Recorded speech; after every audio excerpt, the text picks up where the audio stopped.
Assalamualaikum warahmatullahi wabarakatuh. Perkenalkan, nama saya Loliani Harahap. Saya dari kelas A NIM 5111142008. Nah, yang pertama, kita akan membahas tentang asal mula Pancasila, yang dimana Pancasila sebagai dasar filsafat serta ideologi bangsa dan negara Indonesia bukan terbentuk secara mendadak, namun melalui proses yang cukup panjang dalam sejarah bangsa Indonesia. Secara kausalitas, Pancasila sebelum disahkan menjadi dasar filsafat negara dan berasal dari bangsa Indonesia sendiri yang berupa adat istiadat, religius, dan kebudayaan.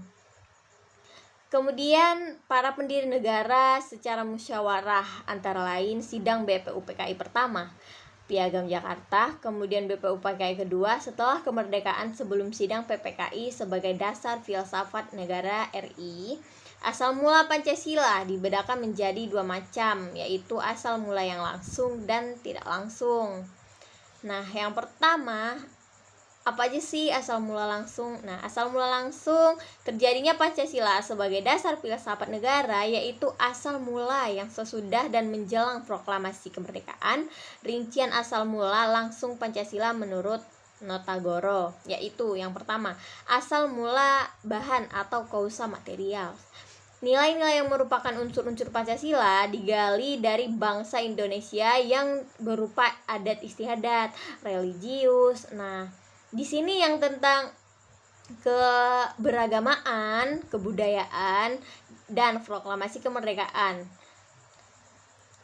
Dengan demikian, pada bangsa Indonesia sendiri yang terdapat dalam kepribadian pandangan hidup. Yang kedua, asal mula bentuk atau causa formalis, di mana bentuk Pancasila dirumuskan dalam pembukaan UUD 1945. Asal mulanya adalah Insinyur Soekarno, Dr. Andes Muhammad Hatta, dan anggota BPUPKI. Yang ketiga adalah asal mula karya, yaitu causa efisien. Asal mula dengan menjadikan Pancasila dari calon dasar negara menjadi dasar negara yang sah. Nah, yang terakhir atau yang keempat adalah asal mula tujuan atau causa finalis.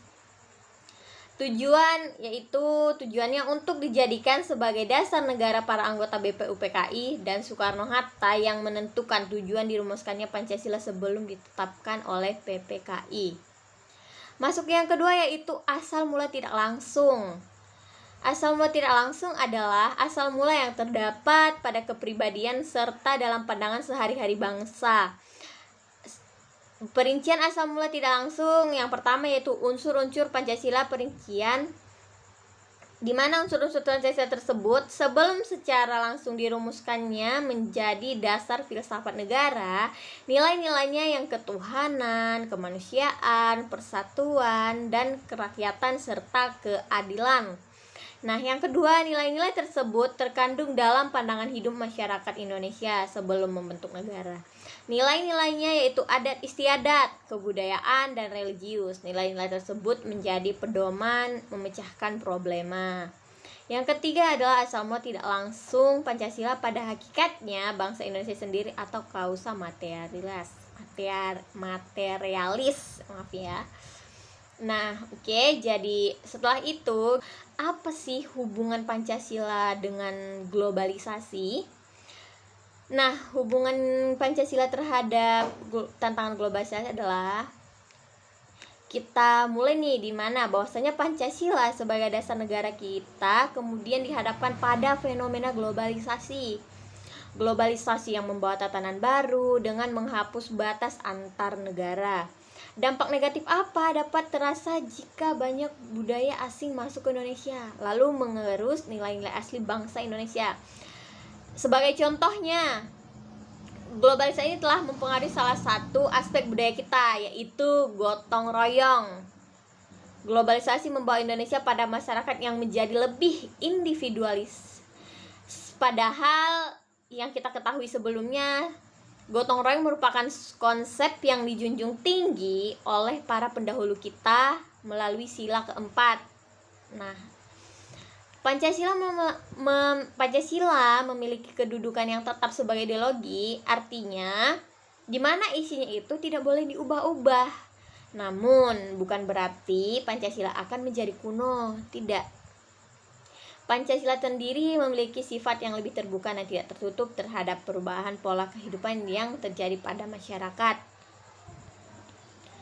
Nah, Pancasila sebagai dasar negara kemudian diharapkan pada fenomena globalisasi ini seperti apakah? Jadi hubungannya itu seperti apa? Nah, seperti yang kita ketahui, di era globalisasi sekarang dunia akan berubah menjadi sebuah komunitas global di mana setiap anggotanya saling berinteraksi satu sama lain tanpa memandang apakah negara tersebut maju atau berkembang, apakah desa atau kota, semuanya akan berinteraksi.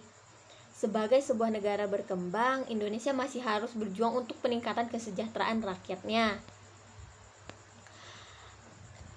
Pendapat lain dikemukakan oleh Talcott Parsons dalam bukunya yang berjudul Social System atau Sistem Sosial.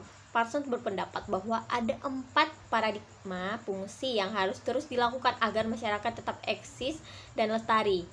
Di mana yang pertama, masyarakat perlu memelihara sistem nilai budaya yang dianut. Nah, contohnya nih, di Indonesia kan sudah sering terjadinya ada orang luar negeri, ada budaya asing yang masuk. Nah, disinilah kita perlu filter atau penyaringan agar budaya asing tersebut tidak merusak nilai etis Pancasila kita dan tidak melanggar aturan-aturan dalam undang-undang kita.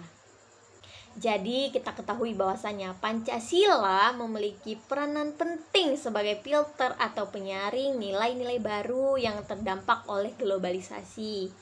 Rakyat Indonesia perlu untuk dapat menyesuaikan diri dengan cepat terhadap perkembangan zaman, tetapi Pancasila diperlukan untuk mempertahankan nilai budaya aslinya. Nah, sekarang kita ketahui bahwasanya Pancasila itu sangat penting bagi era globalisasi. Baik, sekian penjelasan dari saya. Saya akhiri dengan Assalamualaikum warahmatullahi wabarakatuh.